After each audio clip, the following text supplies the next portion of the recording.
J'ai d'abord fait 20 ans de marketing, puis 20 ans d'art, artiste contemporaine, comme on dit, peintre et sculpture, 20 ans d'écriture et 30 ans de développement personnel. Donc c'est le coach, arrivé à ce métier de coach, je dirais que ça a été la synthèse de tout ce chemin. Quelque chose qui faisait sens. À un moment où j'ai voulu intégrer toutes ces compétences, ces expertises que j'avais développées pour en faire quelque chose qui soit utile. Ouais.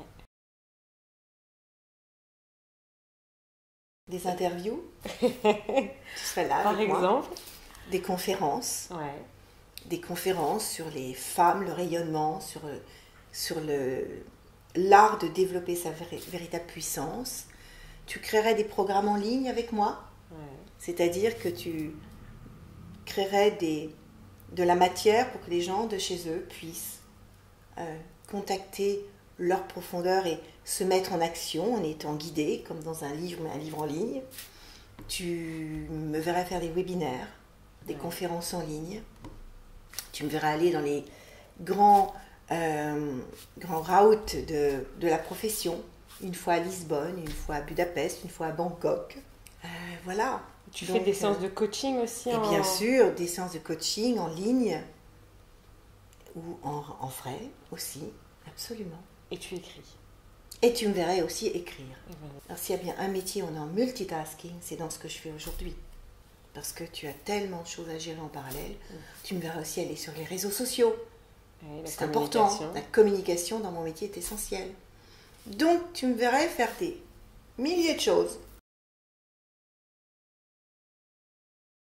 Moi, ce que j'aime le plus dans ce métier, c'est la rencontre des autres. Et c'est sentir que par la rencontre, l'autre grandit. Et je grandis aussi. Mais comme je suis coach, je suis surtout là pour faire grandir l'autre, plutôt que grandir moi-même, même si les coachs grandissent de leur coaching. Tout à fait.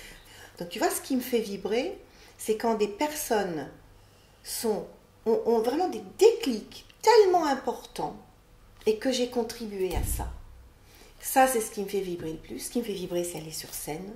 C'est cette vibration, cet échange, la vitalité, puis transmettre. Donc c'est la transmission, la transformation, le jeu. Il y a beaucoup de jeux. Le côté négatif, c'est la solitude et le manque de vis-à-vis, parce qu'on est son propre stratège, son propre directeur de communication, son propre coach. Et coacher, c'est se remettre en cause, donc de temps en temps. Alors, le multitasking dont on a parlé tout à l'heure, c'est aussi qu'on fait tellement de choses. Quand je t'ai mis la liste à Prévert de ce que tu feras avec moi, c'est que c'est parfois très fatigant, parce que je dois prendre beaucoup de temps pour me poser en me disant quelle est la priorité. Je peux faire ça. Ah, j'ai pas fait ça. Où est la priorité? On resserre. Moins de temps sur les réseaux sociaux et plus intelligemment. Restructurer, organiser. Donc je dirais que ce qui est difficile, c'est une organisation, surtout au début où on met tout en place. Il faut beaucoup investir à la fois en temps, en énergie et même financièrement.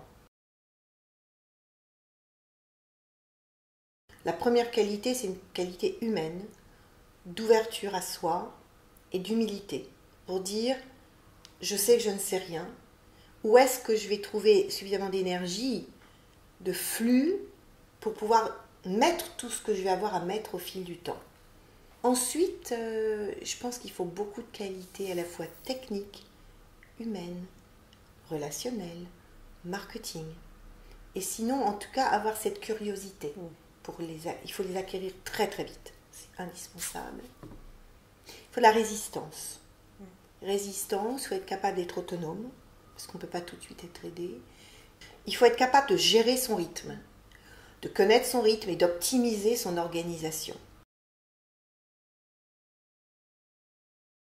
Alors, qu'est-ce qui me rend heureuse? L'échange, la rencontre, la sensation de faire vraiment partie des personnes qui contribuent à changer le monde, à bouger les choses. Voir des gens qui m'écrivent en me disant « Edith, vous écoutez, ça a changé quelque chose de profond en moi. »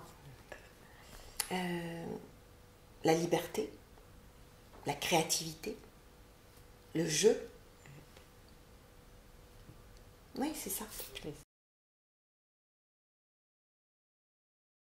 Quand on va sur mon site, je parle de faire partie d'une communauté d'excellence. Je m'adresse beaucoup aux femmes, 95% de femmes, 5% d'hommes. Et ce qui vraiment me motive, moi, c'est de... Je vais répondre presque autrement. J'étais chez Tony Robbins, on faisait un exercice, quel est votre plus grand rêve? Mon plus grand rêve, c'était d'être sur scène, devant des centaines, des milliers de personnes. Pour l'instant, je suis allée jusqu'à 500 personnes. Et ce que je veux dire par là, c'est que mon rêve, c'était de monter sur scène. Et quand j'ai fait la visualisation, je monte sur scène et tout d'un coup, il y a 10 femmes magnifiques qui montent avec moi.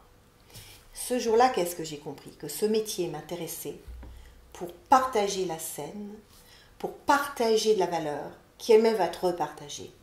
Donc, contribuer à changer le monde, c'est contribuer à changer, c'est comme, tu sais, tu envoies une pierre dans l'eau, un premier cercle, un deuxième cercle, un troisième cercle.